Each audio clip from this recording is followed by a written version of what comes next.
What is going on, guys? Traded by E-Man here, and today in this video I'm just going to be forecasting for the week ahead for the pairs I trade USDJPY and USD CAD.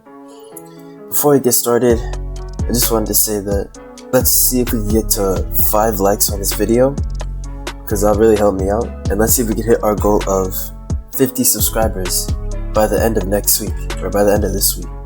And yeah, let's get into it. So last week for dollar in general, it's been bullish overall. And with this slight, we got to pull back at this zero extension level at 104.538, right back into the support. So we could see the dollar coming back to test the resistance now, this now made resistance over here, or we could see it push down to this support. As you can see here, even though the blue's over the red, the candle on the daily rejected. It's like a big rejection candle at this area right here. So what could that mean for something like CAD? Sorry, the chart's a little messy right now. Let me delete that. For CAD, that means we could retest this support right here.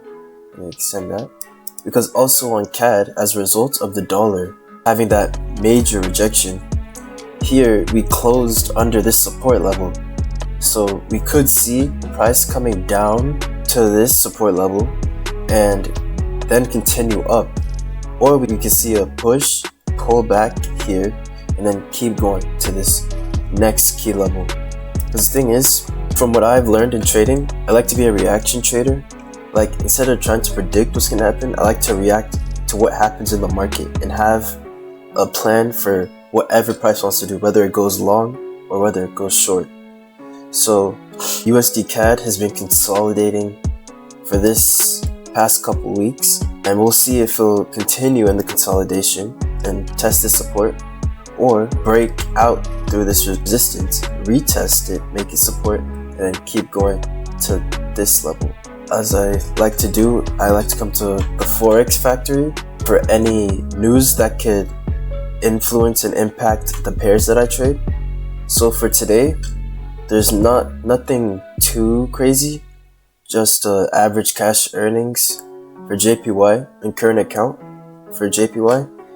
I'll stay in tune with this because I like to trade UJ as well as UCAD. So yeah, that's for Sunday today. Tomorrow, there's nothing crazy going on, so I won't be worried about news for any of that. Tuesday, there's some news that could be highly volatile, but it's for the New Zealand dollar, so it's for a pair that I don't even trade, so I'm not too worried about it. And we also got JPY PPI that could influence the pair, influence USDJPY quite a bit.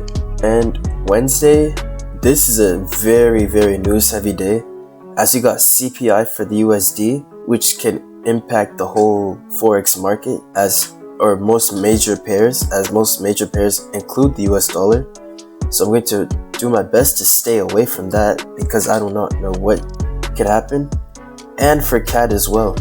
So USD CAD could do anything on this day. So I'll probably try not to trade on Wednesday, April 10th, and FOMC meeting minutes too.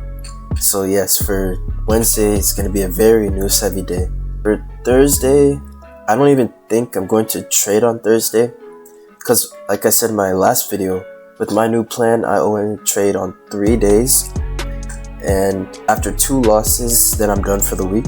And we have PPI on Thursday, which is highly volatile, and we have unemployment claims, which is also extremely volatile. So I'd most likely do my best to stay away from this and not trade it. But I do like to be in tune with the market, so I'll see what happens, but I won't get in any positions. So I just do that so I can get myself more accustomed to how news looks on major pairs that include the US dollar. And Friday, I don't trade on Fridays, so I'm not really worried or concerned about any news that happens on Friday. Okay, so for UJ, this week was just consolidating, as you can see from the start of the week right here. we've just been consolidating, but we are making this area a support, but we're not being able to break through this resistance that I'm drawing right here.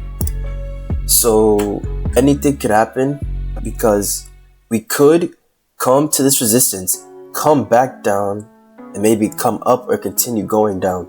Or we could break through this resistance, pull back, make a support, and then keep going and make new highs.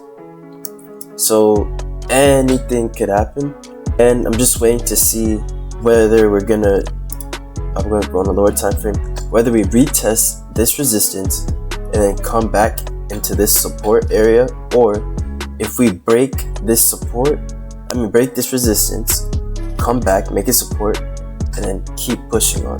Because as you can see here, it's been in a consolidation since March 20th, and that's like been in consolidation for a couple weeks now.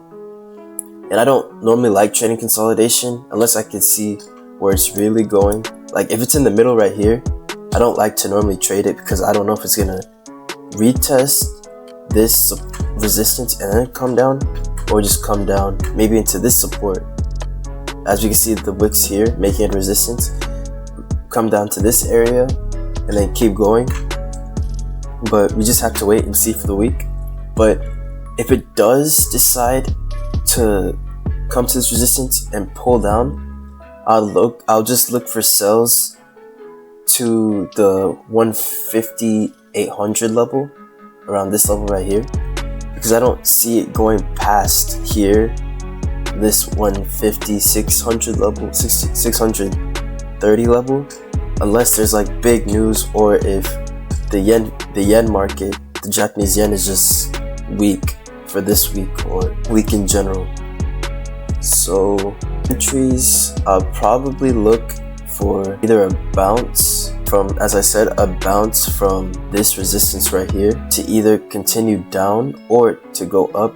And the way I know it's going to go up is I'm going to look for a break and retest, as I've seen that strategy has been working for me, which means price followed by the arrows is going to break this resistance, pull back into this resistance, make it support, and then continue pushing up. So that's what I'm looking for on UJ. Or if we resist it and push down, I'll be looking for sells, which would be if we do something like this, go to the resistance, come down, reject the resistance, retest it again, and then make that double top, and then push down all the way to this area will be the final TP. But if I see price start to do anything weird around this area and reverse back up, then I'll just get out of the trade and just call that for the day, call it for the trade, because I'm trying to take the best setups possible, as I'm restricting myself to only trading 3 times. So for USD CAD, here is the same thing. We're either going to break this resistance and keep it pushing up, or we'll do like I said in UJ, we reject the resistance and then we test it again and then pull down. So yeah, that's what I've seen for the week for the pairs that I trade. I hope you enjoyed today's video, and let's see if we can get 5 likes. That's the goal, 5 likes. And let's see if we can hit our goal of 50 subscribers by the end of the week. And on that note, it's E-Man, Traded by E-Man, signing off. And always remember, slow motion is better than no motion. Take care.